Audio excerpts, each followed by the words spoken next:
श्रावण मास महात्म अध्याय 6। जय श्री कृष्ण भाइयों और बहनों। आज श्रावण मास महात्म के अध्याय 6 की कथा आपको सुना रही हूँ। अध्याय 6 की कथा में भगवान शंकर ने सनत कुमार जी को सोमवार के व्रत का पूरा गुणगान सुनाया है। सोमवार का व्रत कब चालू करना चाहिए, उसका क्या नियम है, उसे कैसे करना चाहिए, उसकी उद्यापन विधि। भगवान शंकर को सोमवार का व्रत अति प्रिय है। श्रावण के महीने में जो 4 सोमवार पड़ते हैं, उनका व्रत करने से पूरे श्रावण के व्रत का फल प्राप्त हो जाता है। भगवान श्री सदाशिव जी ने स्वयं सनत कुमार जी से कहा कि हे सनत कुमार, रवि मेरी आँख है, उनका महात्म्य भी हर्ष का कारण है। क्या मैं पार्वती सहित इस सोम नामक महात्म्य का वर्णन कर पाऊंगा?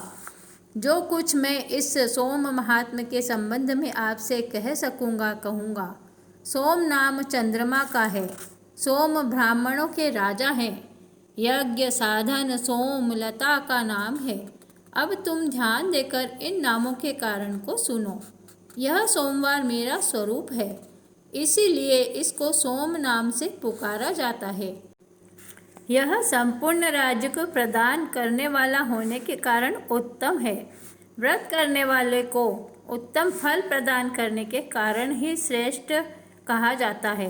हे सनत कुमार, अब तुम इसकी विधि सुनो।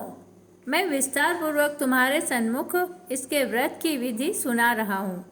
12 महीनों के सभी सोमवारों का व्रत करना उत्तम है।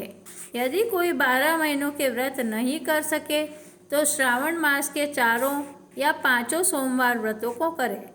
इस मास में केवल एक सोमवार का व्रत करने से 1 वर्ष के सभी व्रतों के फल का भागी हो जाता है। प्राणी को चाहिए कि श्रावण शुक्ल पक्ष के प्रथम सोमवार को प्रातः काल सोम व्रत का संकल्प लेवे। यदि श्रावण मास में 5 सोमवार हों तो 5 ही सोमवार के दिनों में प्रातः संकल्प करके शाम को भगवान सदाशिव का अर्चन पूजन करें। सायंकाल में भगवान सदाशिव का षोडशोपचार से पूजन करें और फिर एकाग्र मन से भगवान श्री सदाशिव की कथा को सुने।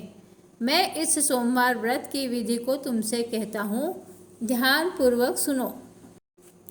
श्रावण महीने में पहले सोमवार को इस उत्तम व्रत को ग्रहण करना चाहिए। स्नान आदि करके हर प्रकार से शुद्ध होकर श्वेत वस्त्र धारण करने चाहिए। काम, क्रोध, अहंकार, द्वेष, चुगलखोरी आदि का त्याग करना चाहिए। मालती, मल्लिका आदि श्वेत पुष्पों तथा नाना प्रकार के पुष्पों से तथा अभिष्ट उपचारों से मूल मंत्र ओम नमः शिवाय या त्रयंबकम यजामहे मंत्र से अर्चन करना चाहिए और हाथ जोड़कर कहना चाहिए, सर्व भय नाशन महादेव का मैं ध्यान करता हूँ। उग्र उग्रनाथ भव शशि मौली का ध्यान करता हूँ। इसी प्रकार देवेश का मनोहर उपचारों से अर्चन करना चाहिए। अपने धन के अनुसार इस व्रत को जो करता है उसके पुण्य फल को सुनो। सोमवार के दिन पार्वती के सहित भगवान सदाशिव का अर्चन जो करते हैं वह प्राणी पुनरावृत्ति रहित दुर्लभ लोक को प्राप्त करते हैं। इस मास में नक्त व्रत के पुण्य को संक्षेप में कहूँगा। देव तथा दानवों से 7 जन्म के अभेद्य जो पाप हैं वह सब नक्त भोजन से नष्ट हो जाते हैं, इसमें संशय नहीं है।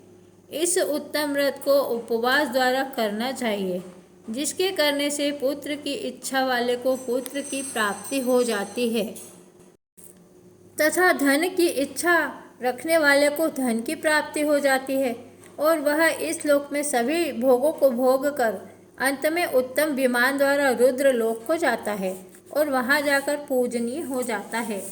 इस संसार को असार जानकर मन, धन और जीवन को चलायमान जानकर प्रयत्न से व्रतोद्यापन करना चाहिए। धन का लोभ या मोह त्याग कर अपनी शक्ति के अनुसार भगवान श्री सदाशिव और श्री पार्वती जी की वृषभ पर स्थित सोने की प्रतिमा बनानी चाहिए। सुंदर लिंग तो भक्त मंडल बनाकर उस पर घट स्थापना करना चाहिए। घड़े के मुख पर तांबे अथवा कांसे का पात्र रखकर उसके ऊपर पार्वती सहित भगवान श्री सदाशिव की प्रतिमा को रखना चाहिए। श्रुति स्मृति तथा पौराणिक मंत्रों द्वारा भगवान श्री सदाशिव का अर्चन करना चाहिए। पुष्प का मंडल बनाकर उसके ऊपर एक रमणीय चंदोवा बांध देना चाहिए। रात को गीत तथा वाद्यों द्वारा जागरण करना चाहिए। अपने ग्रह सूत्र विधान द्वारा बुद्धिमान को अग्नि का स्थापन करना चाहिए। सर्वभव नाशन आदि एकादश नामों द्वारा हवन करना चाहिए। पलाश की लकड़ियों से 108 आहुतियाँ देनी चाहिए। घी, तिल तथा बिल्वपत्र का षडाक्षर मंत्र से हवन करना चाहिए। आचार्य का पूजन अर्चन व आचार्य को गोदान देना चाहिए। 11 विद्वान ब्राह्मणों को भोजन करवाना चाहिए और उनको 11 घड़े कांसे के पात्रों सहित देने चाहिए। पूजा करने के बाद प्रधान देव तथा देव पर चढ़ी सामग्री आचार्य को देनी चाहिए। फिर भगवान सदाशिव से प्रार्थना करनी चाहिए, हे भगवान, मेरा व्रत पूर्ण हो। इस व्रत से भगवान सदाशिव प्रसन्न हो। इसके बाद प्रसन्नतापूर्वक अपने परिवार के सदस्यों के साथ मिलकर भोजन ग्रहण करना चाहिए। जो मनुष्य इस विधान के द्वारा इस व्रत को करता है, वह जिस वस्तु की इच्छा करता है वह उसे प्राप्त हो जाती है। इस लोक में बहुत समय रहकर अपने इष्ट भोगों और पदार्थों को भोग कर अंत में उत्तम विमान द्वारा शिवलोक में जाकर पूजित हो जाता है। इस सोमवार व्रत को पहले भगवान श्री कृष्ण जी ने किया था, उसके पश्चात उत्तम राजाओं और धर्मात्माओं ने किया। सोमवार व्रत के महात्म्य को जो सुनेगा वह भी इस व्रत के फल का भागी होगा। इस प्रकार भगवान शंकर ने सनत कुमार जी को सोमवार के व्रत की महिमा का गुणगान किया। जो भी इस व्रत को करेगा उनके ऊपर भगवान शिव की कृपा बरसेगी। श्री शिवाय नमस्तुभ्यं, श्री शिवाय नमस्तुभ्यं, श्री शिवाय नमस्तुभ्यं, श्री शिवाय नमस्तुभ्यं। ओम तत्पुरुषाय विद्महे महादेवाय धीमहि तन्नो रुद्रः प्रचोदयात्।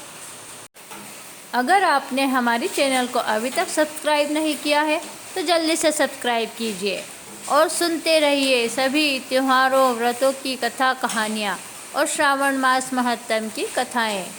जय श्री कृष्णा। ओम तत्पुरुषाय विद्महे महादेवाय धीमहि तन्नो रुद्रः प्रचोदयात्।